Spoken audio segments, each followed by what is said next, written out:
Before we even get into the facts of this case, you can already feel the chaos brewing. A courtroom dealing with power outages, missing parties, and a dispute that's anything but straightforward. At the center of it all, tenants facing potential eviction, a landlord claiming thousands in unpaid rent, and a legal battle hanging on one critical question: was the rent supposed to drop or not? What makes this even more intense is that both sides are telling completely different stories, and the truth lies somewhere buried in paperwork, miscommunication, and timing. Stick with this one, because what starts as a technical hearing quickly turns into a high-stakes fight over housing, money, and credibility. And trust me, you're going to want to decide for yourself who's really in the wrong here. Started.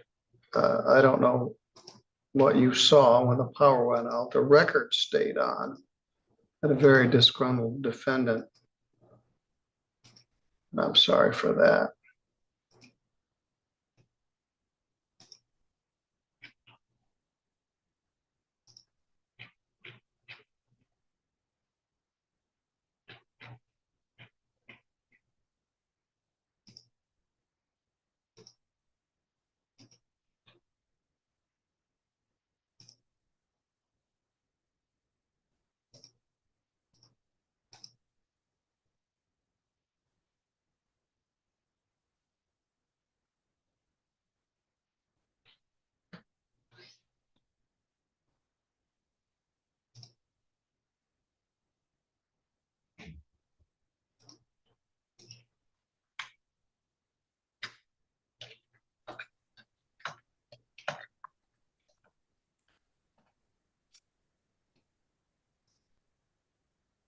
Good morning, Mr. Roberts. I haven't seen you in a while. Morning, Judge.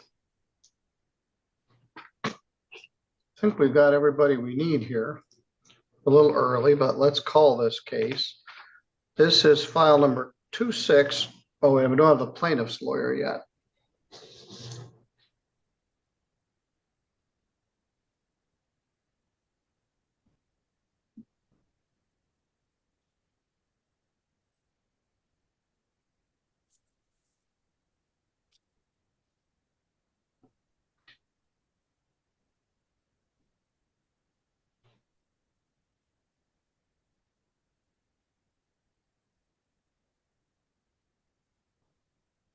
I advised manager Kim that we have had some power issues.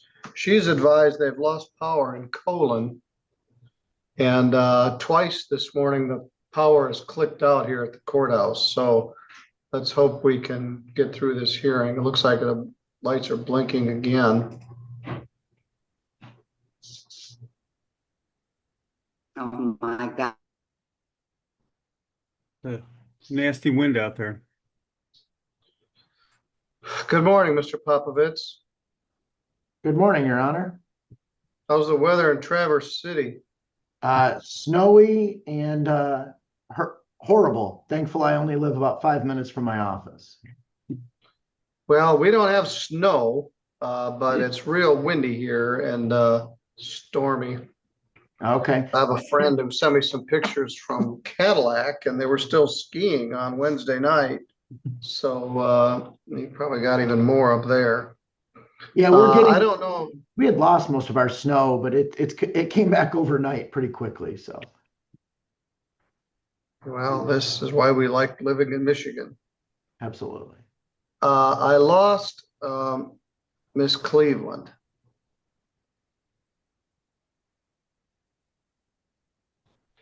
This is file number 26129 LT. It's entitled Chanted Glen versus William Roche and Mary Cleveland. Miss Cleveland was here with us, and I lost her.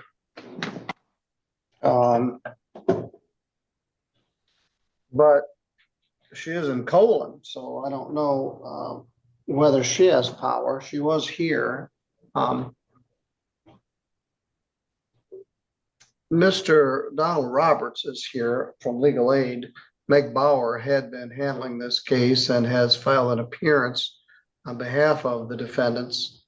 Mr. Roberts, are you taking the case over or just covering for today? Just covering for today. Ms. Bauer is ill, very ill. Sorry to hear that. Yeah. So I I always hate it when other people say this, and I feel bad saying myself. I got it yesterday, late yesterday afternoon, and had done my best to acquaint myself with the facts. All right, well, thank you. We've lost the defendant. There is a terrible flu that's been going around. I had a case earlier this morning where the attorney was ill and the matter had to be reset. So hopefully she doesn't have that. I don't want to do too much without the defendant because I want to do it all over again. Kim Snow, the manager there, are you at Enchanted Glen Apartments right now? I am, Your Honor. And the whole complex is out of power? Yes.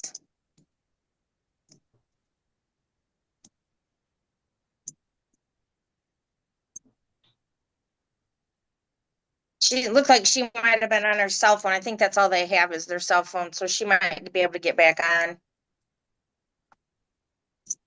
Is it just Enchanted Glen or is it the whole village of Colon? That I couldn't tell you. You're just wherever you it are, might they have be- no power. It might be the whole area because I just got a text message on the work phone stating that, well, it just says in our area at 468 South Baroque Road. So it might just be here. Well, I heard it was the whole village, but Okay. well, it's always something. Let's say what we can say. This matter was filed. The defendant did not appear and the court entered a default judgment. Plaintiff filed a motion to set aside the default. I waived the filing fee. Meg Bauer appeared on the defendant's behalf. Mr. Popovich was very gracious. We set aside the default and I advised the defendant of her rights and we set the matter for a second hearing today. So, Mr. Popovich, what does the plaintiff claim as the current arrearage? With me, Your Honor, I'll pull the ledger up. I just sent that. The current arrearage is $4,362. That's through March. We did, following the hearing, I have forwarded to Meg. Now, I'm not sure if she's looked at it, if she's been sick, and I certainly understand that, but I did give to her the copy of the tenant file with a little bit of an explanation because those documents had been made available to Ms. Cleveland through Ms. Shaw, and those were sent, though, by email to Ms. Bauer. We also sent a little bit of an information. These cases, these non-payment cases, always tend to become more complicated than just essentially the amount of rent that's due and owing. There is always usually some argument or some discussion point as to recertifications that should or shouldn't have taken place, and whether or not the rent values are correct as set forth on the property management's ledger. I did also give Ms. Bauer a breakdown of my client's notes as to previous communications in that regard. And I've not heard back, but it's only been a short time. I did get her appearance and certainly was producing this information to her before I even received the written appearance because of her representations at court and my history with Ms. Bauer. I knew she wouldn't be appearing without formalizing her appearance. I will say one last thing. There has been also observances, and there was a representation by Ms. Cleveland at the last hearing that she was moving. So to that end, and I think I emailed Ms. Bauer about that, if her client is moving, this becomes a lot less difficult conversation point. Well, she is trying to join. What are the court costs in this case? $313.45. So the total plaintiff claims is due is $4,362 plus $313.45. Yes.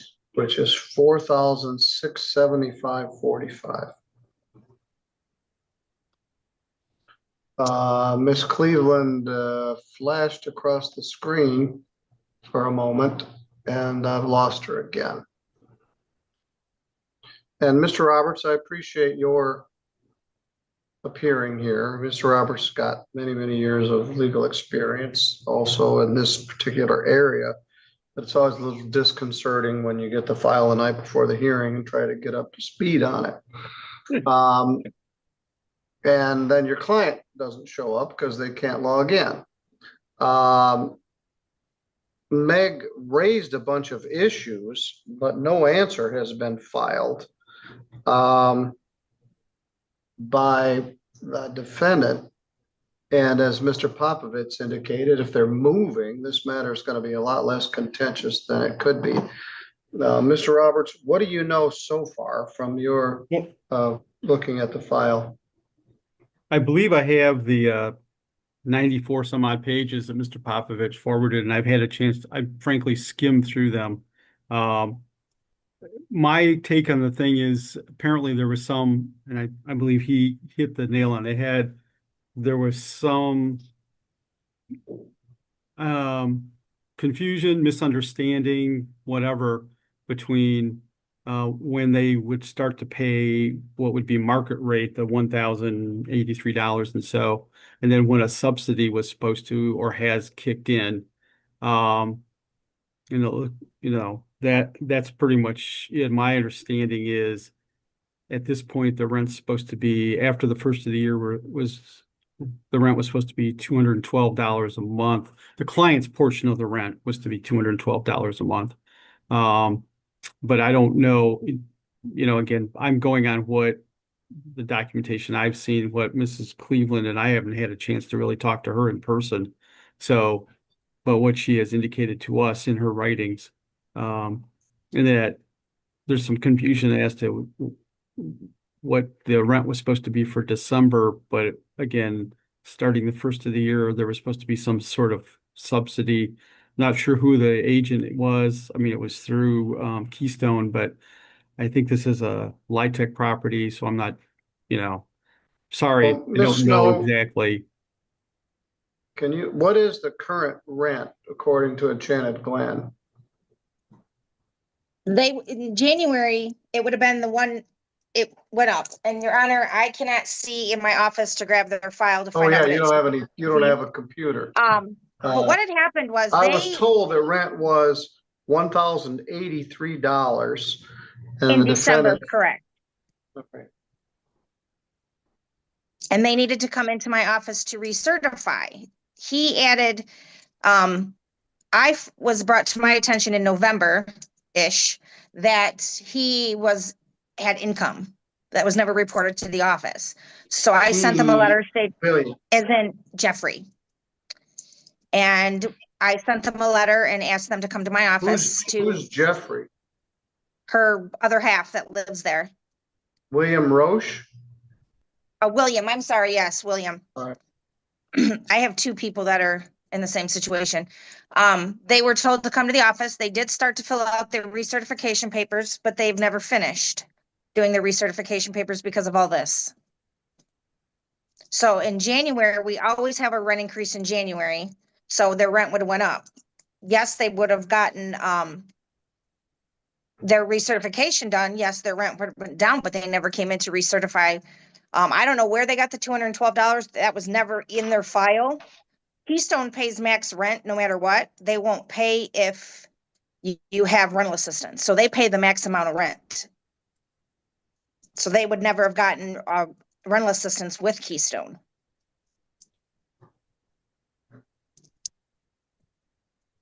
Say that again. Keystone pays the max rent.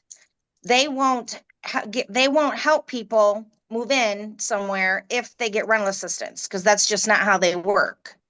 So Keystone paid the $1,083 for them while they lived here up until I think November was the last that Keystone was to pay, which would have meant they would have had to have paid that rent in November and then recertify, and it would have probably went down, but they've never came in to finish recertification with me. And then they never reported his income, the Williams income. And that's supposed to be reported within 30 days. And I found out about it just about the time that Keystone was getting done with paying their rent. So I don't know where the $212 came from, because I don't make that call. I would not have had a clue. There's nothing in their file that I've saw that Yes, said $212. Keystone doesn't pay rent for people that have subsidized rent. They figure they already got a sufficient break, and so they only pay market rent. And now they're Correct. paying $1,000 a month, and we've got a lot of these.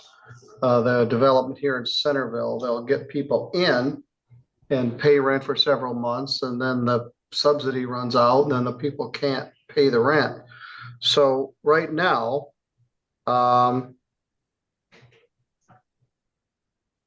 according to the manager, the defendants have not recertified. Rent stays what it is. She can't call or Zoom in, but there's her phone number. All right.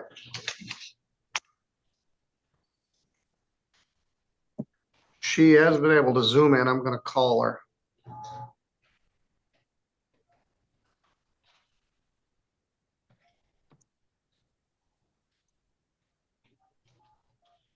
This is where things start to get really interesting. Up until now, everything we've heard has come from the landlord's side and partial legal interpretation, but now the defendant finally enters the conversation and immediately pushes back on key claims. Notice the tension here. The court is trying to establish a clear financial picture, but the defendant is challenging the very foundation of that number. This is a classic issue in housing disputes whether proper notice, documentation, and procedural steps were actually followed. If the race certification process wasn't completed correctly, that could justify the higher rent. But if the tenants were misled or given conflicting information, that changes everything. So here's the question for you. If you were in this situation, would you trust verbal promises about rent or demand everything in writing?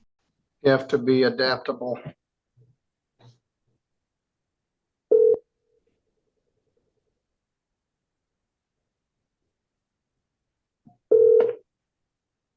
Hello? Hi, is this Mary Cleveland? Yes. This is Judge Middleton. Is Mr. Roche with Yeah. you? Yes, he is. All right. I can't get into Zoom. My electric's out and I need the electric for the phone I can use Zoom on. All right. Well, you were there briefly and then you went on. We are aware the electric is out. Your manager is out also. So let me tell you where we are. Your manager, Kim, is here. The attorney for the apartment complex, Mr. Popovits, is here. And Donald Roberts is here from legal aid because Meg Bauer is ill. Right. So Right. here's I haven't what. even had a chance to consult with the lawyers. All right. Well, here's what we've discussed. The plaintiff claims that your rent through March is $4,362. And that your court costs are $313.45. And they claim that you owe through March $4,675.45. Mr. Popovits, you agree with that? Yes. And Mr. Roberts, you agree that's what we discussed while the defendant was outside? Yeah, that's what we discussed. All right. Now, them saying this is accurate, that's just what they claim. Kim represents that your subsidy from Keystone ran out in February and that you were supposed to recertify, and you and William never finished the recertification. Ms. Snow That's also, not true. all right. She also represented that William has income that was not reported and not part of the certification. Now, That's also not true. all right. Does William have income? Yes, he gets $990 on SSI, and he told her about it the day he got the letter.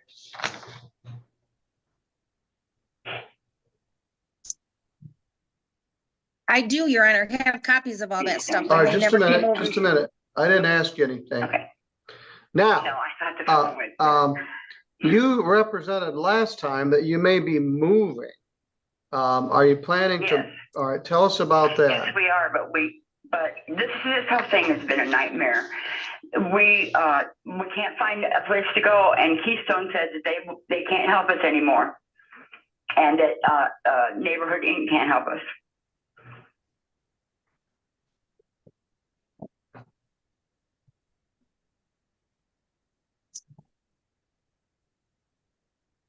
Hello? I'm still here. No, okay. All right. So we don't exactly know how much you owe. People tell me this all the time. I would move if I had somewhere to move to.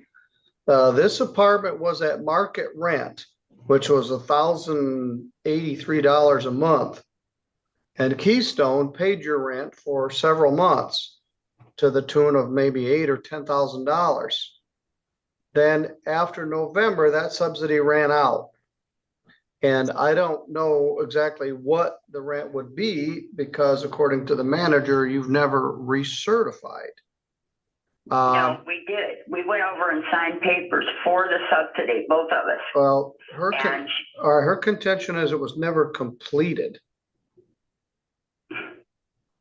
So I don't know the answer to that. So, well, she told us that our rent was going to be $212 for January, starting in January. So now, she has a different take on that. I was told it was gonna be $224.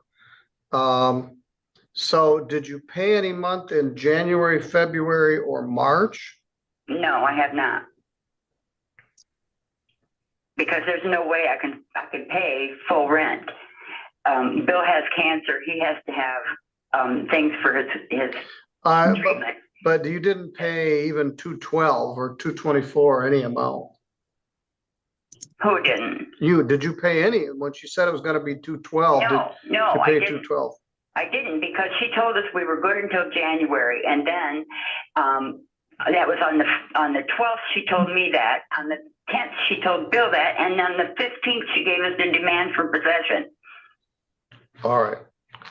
So nothing has been paid since apparently just November.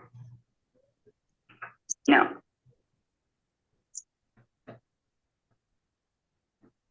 I've And been trying to get this straightened out. All right, and Keystone is done, and Neighborhood Inc. advised they weren't able to help.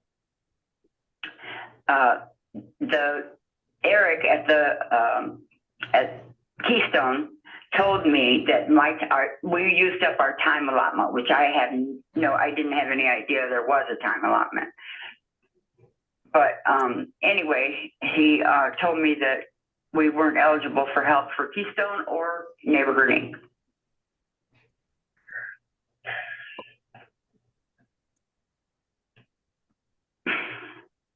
All right. Yes, they don't just continue to pay market rent indefinitely. They pay for several months, hoping that. We didn't expect it. All right, that you will either. Definitely, but he did tell us it would be up to 18 months. Well, so when it abruptly stopped, he sent the paperwork on October 31st, and we never got it on our door until the middle of the month, which gave us 2 weeks to come up with full rent. all right. Christmas time. So what do you want me to do? I'll defer to you in a minute, Mr. Roberts. All I want is just that if we can get the 10 days and we'll be out. We'll have to be out. We've had to rent a U-Haul truck to, and get a storage thing, but we're not done yet. I mean, it's just him and I. So. All right. So you are planning to move. Now, this was adjourned a couple of times, and I had told you this. First, there was a default. He didn't show up, some confusion or technical problems. So some time passed. I set it aside. Then we set another hearing. So more time has passed than would normally pass. So you're right. What I told you is you have 10 days from today to move, or you would be subject to being evicted. Now, if you're planning to move anyway, the dollar amount is not crucial because I'm not entering a money judgment. I would be entering a possession judgment. So let's say I just pulled a number out of the air and said you owe $10,000 if you wish to stay there or you have to move. So you move. Then in the unlikely event that the plaintiff sues you for $10,000, they would have to prove that you actually owed it. So Well, my worry too is, my biggest worry is that if we get an eviction on our record, we won't be able to get it subsidized, and we cannot make it without subsidized. that is very true. And Mr. Roberts and Ms. Bauer confront that situation every day. If you get evicted, you have an eviction on your record, it can make it very difficult for you to get into subsidized housing. Enchanted Glen says you haven't paid your rent in December, January, February, or March. We have a waiting There was list. a discrepancy in what she told us. All right, well, That's why. all right, well, irregardless, no rent has been paid. Right. They claim it's $1,000. You claim it's 212. Nothing has been paid. And Right. so we were trying to figure out how much do you owe to tell you this is how much you owe. You have to pay it by this date. There's a dispute as to whether you recertified or not. She says you don't. You said you did. I don't know that you signed it. Did you sign a new lease that told you the rent was $212? No, he told us personally, He who? both of us. He, Kim, she, pardon me? Kim. Kim All right, told us both personally. all We right. were paid until January 1st, and that then the rent would be $212 a All month. right. Well, that doesn't just happen magically. You have to sign a lease or renew a lease. We signed papers for it. All right, and that's where the fundamental dispute is. So, Mr. Roberts and Mr. Popovich, thank you for your indulgence here.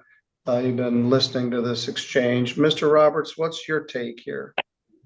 Well, I would think that that seems to be the fundamental question is there's contrary testimony between the parties, proposed testimony, because no one was sworn in. So, I mean, I think we probably just need an evidentiary hearing, and if there was a certification or if there isn't, and that would determine the amount of rent that's due. And again, there has not been an answer filed, which I do apologize for, but under the circumstances, bit of a challenge with some other issues that are there. But it seems to be the fundamental issue has to do with whether or not there was a certification or not, and what the amount would be if it was certified. So it did go through. He said there's a fundamental issue about how much money is due. So let's assume that I make a finding that you owe 5 months at $225 a month. That's about $1,125 to pay through March. I don't know whether you have the ability to pay that. And if you get evicted, this is going to be on your record. My impression is that your rent is going to change. Ms. Snow, when you said they started the recertification, were you aware of William Roche's Social Security income? At that point, I was, Your Honor. They've never signed a new lease. They signed the one when they first moved in, but they never signed a new lease. They signed the recertification paper, their application, all the papers that I needed to get them started. They never signed a new lease with me. So there's nothing in writing saying, and I would never have said $212 because I don't make that call. Corporate does. Corporate looks everything over in our compliance department. They go in and they say, okay, this is what their rent's going to be based off their income. And with them both having income, there's no way they're going to pay. So her version is correct. She did sign the recertification papers. What happened to them after she signed them? She never signed a lease. She just signed the application All right, process. well, okay, we'll get to that in a minute. So she resigned the certification papers. What was the rent going to be determined by corporate after they signed that? We didn't get that far. That's what I've been trying to say. We didn't get that far. All right. Why not? Because they have to sign, before we can do that, I have to send all their paperwork into corporate. And I didn't have Well, everything. she can't sign a lease until she knows how much the monthly rent is going to be. And I can't send it to corporate to compliance until I had all the information All I right, needed. just a minute, Ms. Cleveland, Okay. you just wait and I'll give you an opportunity to speak. So you indicated they completed the recertification. No, So they did not. They well, just you did the just- application process. All right, so then what do you do with that? I get all the information together, send it to corporate, to our compliance department. They indeed Okay. turn around and say, is there anything else that we need? I never All got right. that far because there was still some other things that I needed from them. Well, all right, you didn't tell me that. You said they completed the application. So you never sent the application into corporate? No, because there were still things I needed from them. There's all kinds of stuff we need besides just the application. It's the same stuff they All right, needed well, when they moved in. what else did you need? Well, Your Honor, I can't see my office that well to get their file out to be able to read it. The only lighting I have is from my window. I can get it out and do the best I can using the light Well, from my window. all right, well, so you said they've completed the application. They And needed this like, is the I did first I get, heard that all right, so you needed something more. Did you tell them you needed something more? they knew that when they came in and when they filled out the application process, they knew I was gonna need both of their letters from Social Security, banking information, any other information. Without looking at their file, I don't know what other information they were gonna need. Those are the main ones right there. I got his letter, but I didn't get everything else that I needed. So I can't turn anything into, it's the same process they went through with Keystone. Exact same process. Once they fill out, it's called the application. I go in, make sure I got everything I need with the application, turn it into our compliance department. They indeed turn around and say, yes, here's their new recertification certificate tickets, which is a paper stating what their income is, how much the rent is going to be. They had rent increase in January, but that wasn't going to affect them because Keystone was going to pay at that point. We didn't know that Keystone was going to cancel their rent in November. They didn't All right, have to sign so- that paper because it was nothing. It was like 1,100, I think is what the rent went up to for a 2-bedroom. All right, now. So you needed something more, but right now you can't tell me what it was. Did you tell the Let me see. defendants? All Yes, right, I go ahead. sent them letters telling them they needed to come into my office. All right, if you could find that, that would be Send it with the helpful. packet. As Mr. Roberts indicated, nobody's under oath at this point. Your Honor, I Yes. appreciate the way you're conducting this. I wanted to say just a couple of things. One, I appreciate walking through with Kim. It's one thing to sign the application, but to complete the recertification is a different nuance, and that's something I think that was lost in translation. These folks started the process. My guess is they were under the impression, had the process been completed, their rent would reduce. They obviously, as Ms. Shaw's continuing to communicate and indicate, they did not complete the recertification process. There is a protocol there. It's not handled just by Ms. Shaw. It's handled internally by corporate with compliance once it's sent on. Additionally, in Ms. All right, well, let me stop you right there for a minute. I understand that. I don't understand were the defendants told, hey, you didn't finish the recertification process, and this is the information we need to finish it. And Ms. Snow is just looking for that. I understand, and I know that that's the last question that was posed to her. And then as to written communications, one way or the other, advising them of what they needed to clarify what the defendants are communicating to the court as to what they were told. I appreciate Mr. Roberts being here. I know, Your Honor, also, when we agreed last week, we were here at this hearing, and this is sort of as a courtesy to counsel or co-counsel. Ms. Bauer and I talked, we were prepared to appear here today for a status conference. She had just gotten the file. Well, I blocked out a whole hour for this. Okay. Thinking maybe we could make some progress. What this case needs is a conditional order of dismissal.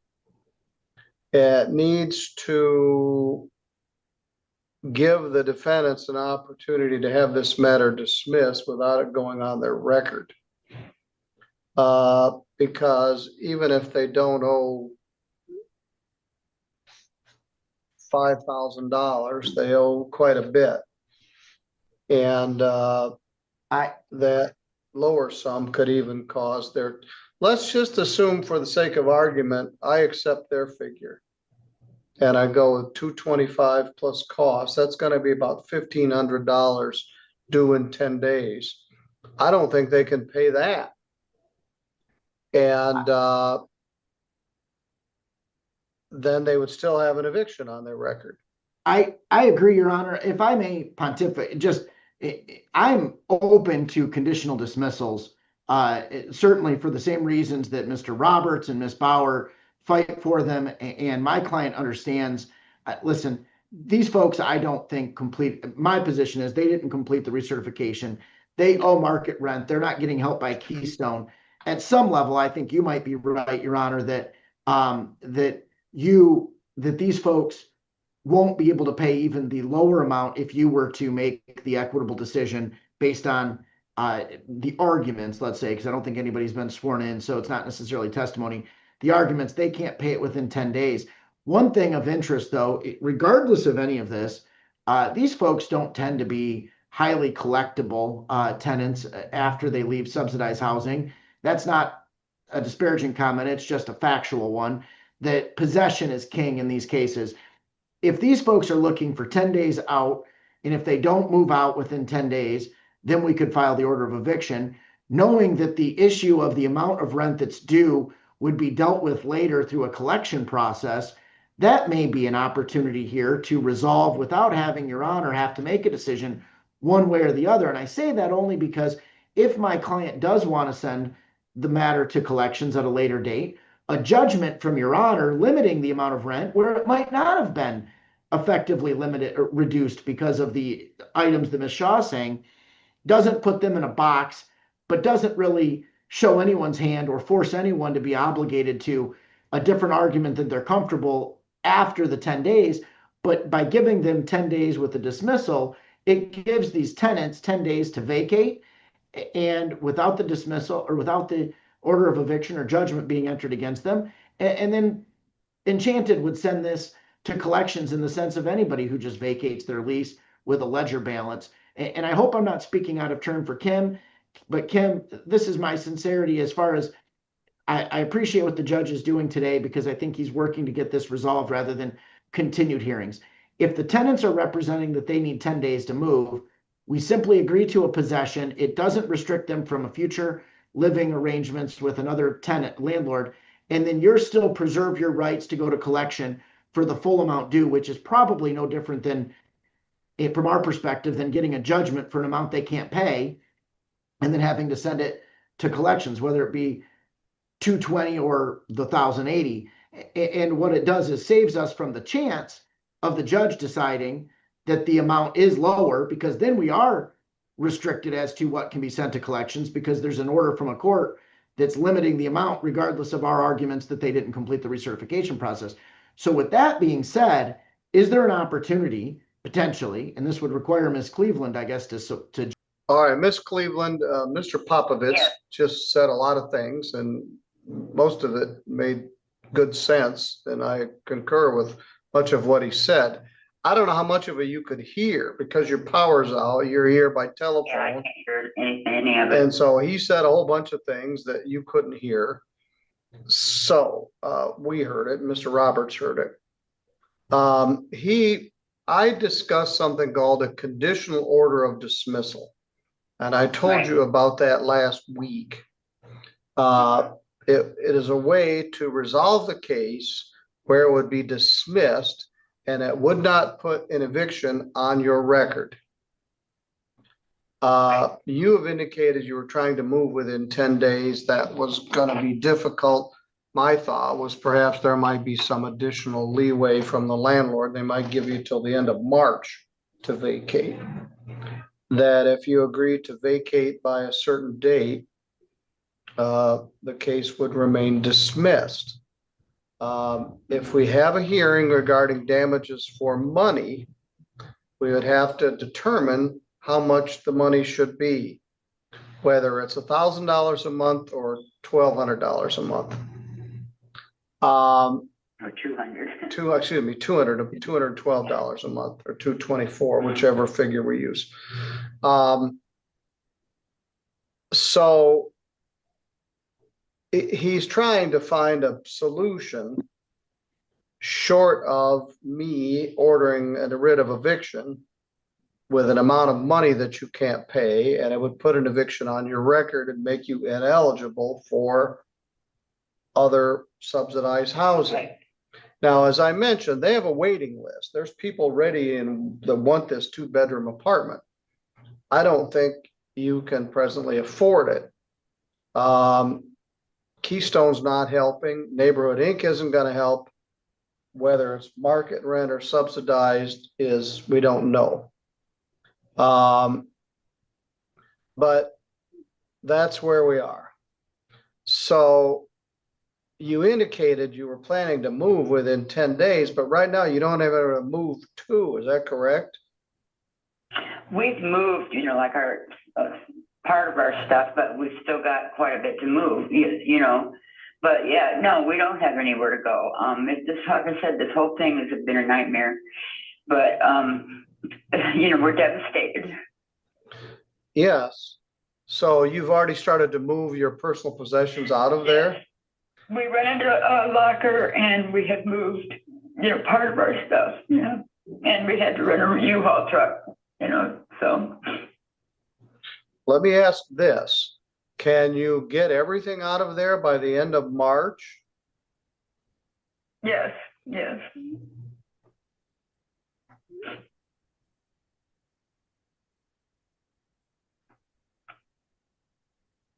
Mr. Popovich and Mr. Roberts, could we agree on a conditional order of dismissal that the defendant vacate by March 31st?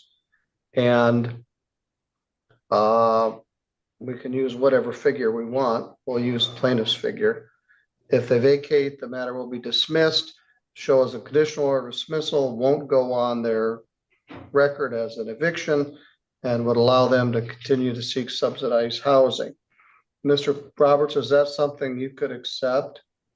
Well, I'm not sure why I guess if we're going to have a figure in the judgment, then if they pay it, they should be able to stay. That's true. And again, So without talking to my client, having not a chance to talk to her in person or really any contact, I'm really reluctant to agree to anything. It seems reasonable. I'm not saying that that's not the case, but I certainly would like the chance to consult with her, concerned that they don't have a place to go, even though they apparently are moving out. Just not to throw a monkey wrench into thing, but just to maybe clarify some things. The lease that Mr. Popovich attached to his complaint was signed in June of 25. And it was for a year. So it basically, by the time it expired, obviously in June of 20, excuse me, no, it was still in place. I'm sorry, I apologize. The lease had not expired yet. And so they were under the term of a lease at that time. So, but again, I'm reluctant to enter into an agreement without talking to my client, to see if that's something she really agrees to. But if an amount's entered, if we're going to do an amount, then I think, that would mean they'd have a right to redeem if they come up with the money. All right. Miss Cleveland, I don't think we're going to be able to get there. Your Honor, why don't we do this? Yes. Meg and I, Miss Bauer and I work well together. She'll resurface. She's appeared to be one of these folks that can probably tell an illness to go away, and it'll go away soon. So I will follow up.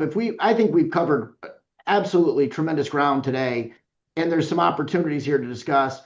And if these tenants want to continue to talk to Mr. Roberts or Ms. Bauer off the record about when they can get out, I'm continually open to a conditional dismissal, even if it's not a global resolution, but a conditional that resolves the issue of possession. Because I think if we don't do something that hinders their right to find another complex to move into, we're all better off probably in the foreseeable future. So we could schedule this for a contested trial that would keep everyone's feet to the fire. And I think Ms. Bauer and I can probably work on something else, and then we're not continuing to waste any more of the court's time, if that all makes sense.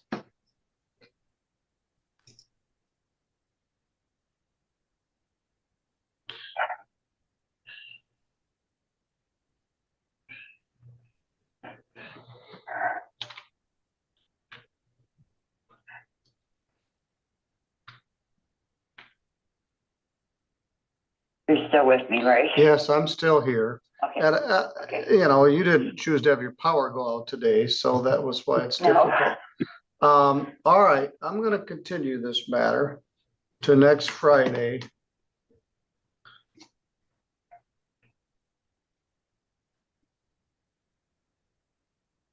(3/20/26) at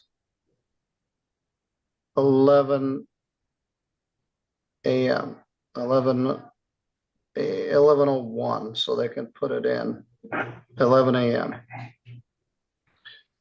I'm gonna do an escrow order. You're gonna at least pay March's rent. I don't like this because that's money you could use to go somewhere else, but I'm not gonna keep kicking this can down the road. Right now, you're not paying any rent. Maybe that might be more trouble than it's worth if you're gonna work out a conditional dismissal. Kim, because she doesn't have any power either, wasn't able to tell me what it was she still needed. Kim, were you able to find that? Yeah, Your Honor, I'm just trying to be able to get enough light from the window to be able to see. Now I sent them a letter and they got a letter saying they needed to come into my office. If they would have came into my office, we could have probably have gotten everything else that I needed from them just by them giving me verbal. All right, what was the date of that letter? Hold on, let me see if I can, the file's here. I just, like you said, Your Honor, I'm having a hard time seeing things. Hold on. All right.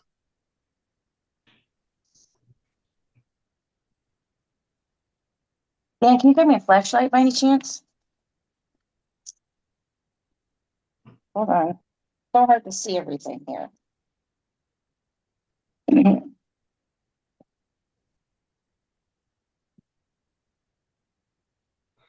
January.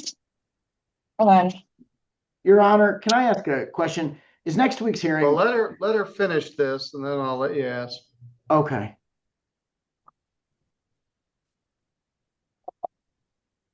Can I see it? I don't know if I can see it.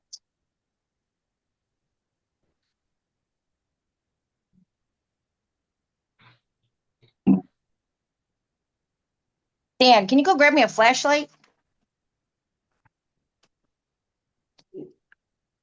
I sent them a letter in November and one in, hold on. I can see the dates, just January. Should be here in the file. Hold on, I just can't see it. Should have went in the packet too that I sent their attorney. Right, I'm sure it's. I sent it on file. 1/8. They were to come over to my office on that Tuesday at 2 or Friday at 10. All right, now, Miss Cleveland. Miss Snow, the manager, says they sent you a letter on January 8th asking you to come into the office to complete the process. She gave you 2 dates to come in January and you never came in. That's not true. Oh, that's what she contends.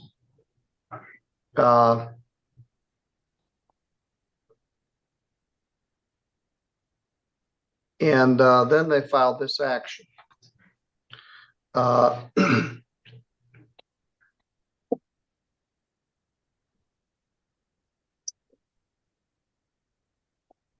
see. Okay. All right, Mr. Popovich, you had an additional comment. It's a good thing I blocked out a whole hour because it's probably going to use all of it. Yeah, I think you've done a tremendous job, Your Honor, trying to flush through this, and I appreciate it. I just was curious, is next week going to be scheduled for the in-person trial or another status conference? And then I wanted, for what it's worth, I certainly appreciate the escrow order option, but I think it only complicates things, quite frankly, because your court is so gracious in that the extensions are only a week at a time. We're not getting into an area where I'd be tremendously concerned. And then when I'm dealing with tenants such as Miss Cleveland, I'd rather her have that money to use to vacate, which solves the problem rather than piecemealing it to the court. So for what it's worth, if we got to somewhere else and there was an argument for continued adjournments or something, then I would certainly be the first to request an escort order. Here, I think it only complicates things. All right, Miss Cleveland, I'm going to continue this matter to next Friday, November 20th. Excuse me, November. I don't know where I got that. March 20th. Right. At, we'll call it 11 a.m. Okay. I wrote 11:01. And we'll call it a status conference rather than a hearing. Now, Miss Snow contends she wrote you a letter in November. She sent you another letter January the 8th saying to come in and complete your recertification. You apparently disagree with that.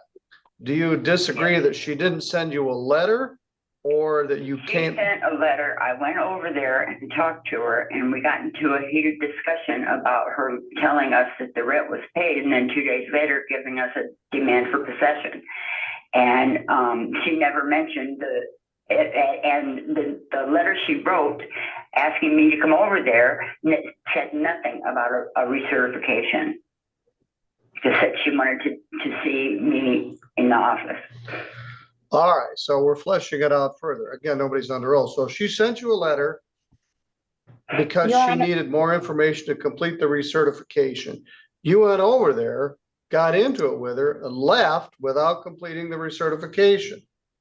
So she never mentioned the recertification. I didn't know there we had to do anything more for the recertification. Well, apparently you did. So no, I didn't. Well, I went over there because she just asked me to come over there, said she needed to talk to us. And so I went over there and she never mentioned anything about it. Well, maybe that's because you got into a fight before you got that far. I don't know. But you never signed a new lease. So they didn't give you a lease that all of a sudden magically reduced your rent to $212. So the recertification was not completed. You never signed a new lease. You haven't paid any rent since November. So you're in a precarious position. And Mr. Popovits is attempting to get a settlement that won't end up with you being evicted. And Mr. Roberts. I did go through.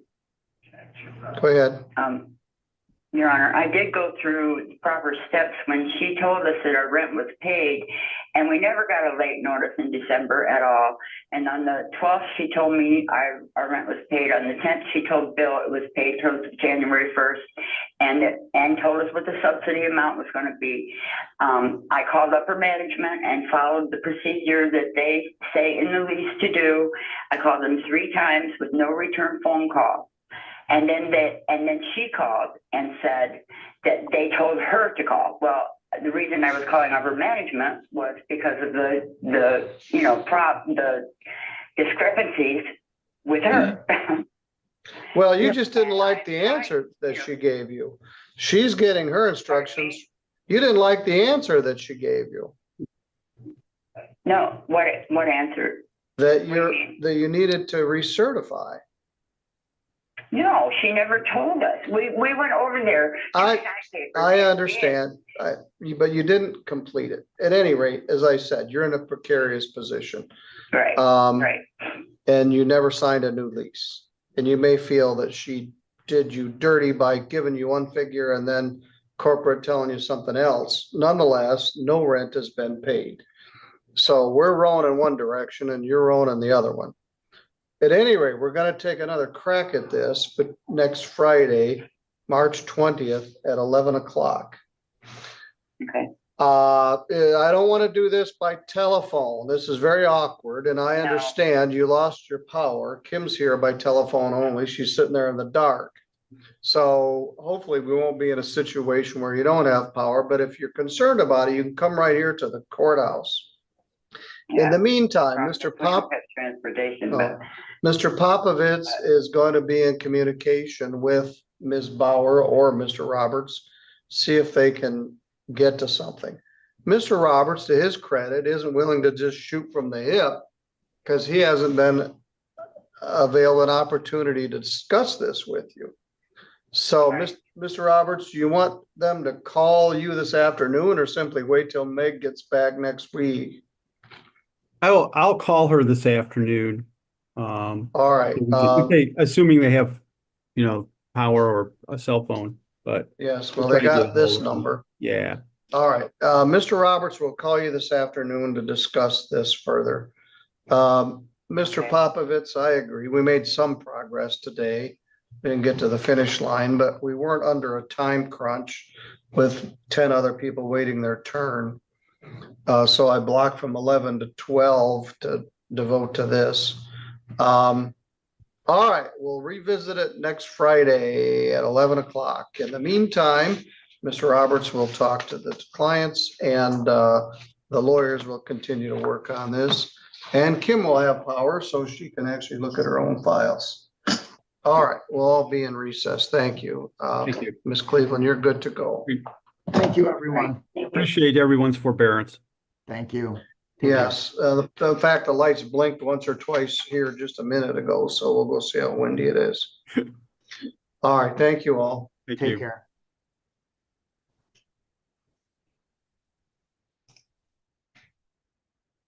All right, well, that was, This case is a perfect example of how quickly housing disputes can escalate when communication breaks down. On one side, a landlord claiming over $4,600 in unpaid rent based on incomplete certification and market rates. On the other, tenants insisting they were told their rent would drop to a fraction of that amount. The judge ultimately avoids making a rushed final ruling, instead continuing the case and pushing both sides toward a resolution that could prevent an eviction from permanently impacting the tenant's future. The key takeaway here, in legal matters, especially housing documentation, is everything. Verbal agreements, assumptions, and missed steps can cost you thousands. If you found this case as shocking as we did, make sure to hit that like button. Share your thoughts in the comments, and don't forget to subscribe for more jaw-dropping courtroom breakdowns.